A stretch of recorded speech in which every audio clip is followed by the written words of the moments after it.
लेकिन बेहतर मुस्तकबिल की खातिर बैरून मुल्क जाकर रोज़गार तलाश करने के लिए जो लोग ख्वाब देख रहे हैं, उनके हवाले से bureau of immigration and overseas employment के जो इदारा है, उन्होंने एक लिस्ट जारी की है जिसमें शॉर्ट लिस्ट ऑक्यूपेशंस मुख्तलिफ ममालिक की जानिब से जो जारी की गई है, उसके हवाले से मुख्तलिफ जॉब जो है वो इस वक्त उनकी वेबसाइट पर मौजूद हैं, जहाँ पे आप अपने हवाले से अपनी फील्ड के मुताबिक अपनी जॉब ढूंढकर उसके ऊपर अप्लाई कर सकते हैं और उसमें किसी किस्म का फ्रॉड या धोखाधड़ी होने के चांसेस बहुत कम होते हैं।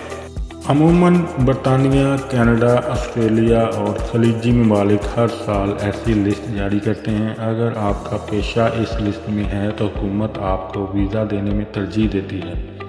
ये मुतल्लिका मुल्क की वज़ारत दाखिला या इमिग्रेशन डिपार्टमेंट जारी करते हैं। ये लिस्टें मुआशी ज़रूरत के मुताबिक बदलती रहती हैं, इसलिए ताज़ा तरीन लिस्ट को देखना ज़रूरी है।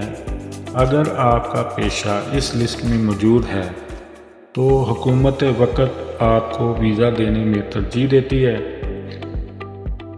और मैं बतौर वकील आपकी इसमें मदद ये कर सकता हूँ ताकि आपका सफ़र कानूनी और आसानी से गुजर सके। तो उसके लिए आपकी जो डॉक्यूमेंटेशन है, आपकी असनाद की तस्दीक और वीज़ा फाइलिंग में कानूनी रहनुमाई फराहम की जा सकती है और गैर मुल्की कंपनियों के साथ आपके जो जॉब के एग्रीमेंट होते हैं, मुलाजमत के मुआहदों को उनको पढ़ के तो उनकी वेटिंग करके आपके कॉन्ट्रैक्ट्स को कानूनी बनाया जाए ताकि आपके साथ नाइंसाफ़ी ना हो।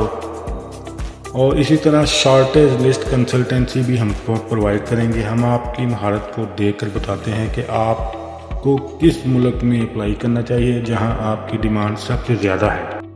याद रखिए, बैरून मुल्क जाना एक बड़ा फ़ैसला है। इसे किसी अनाड़ी एजेंट के हाथ में देकर अपनी ज़िंदगी भर की जमा पूंजी दाव पर ना लगाएं। कानूनी रास्ता अपनाएं और महफूज रहें। अगर आप अपनी प्रोफाइल के मुताबिक शॉर्टेज लिस्ट चेक करवाना चाहते हैं या कानूनी मशवरा लेना चाहते हैं तो नीचे दिए गए नंबर पर रब्ता कर सकते हैं या कमेंट सेक्शन में आप अपना सवाल पूछ सकते हैं। शुक्रिया, इंशाल्लाह फिर मुलाकात होती है।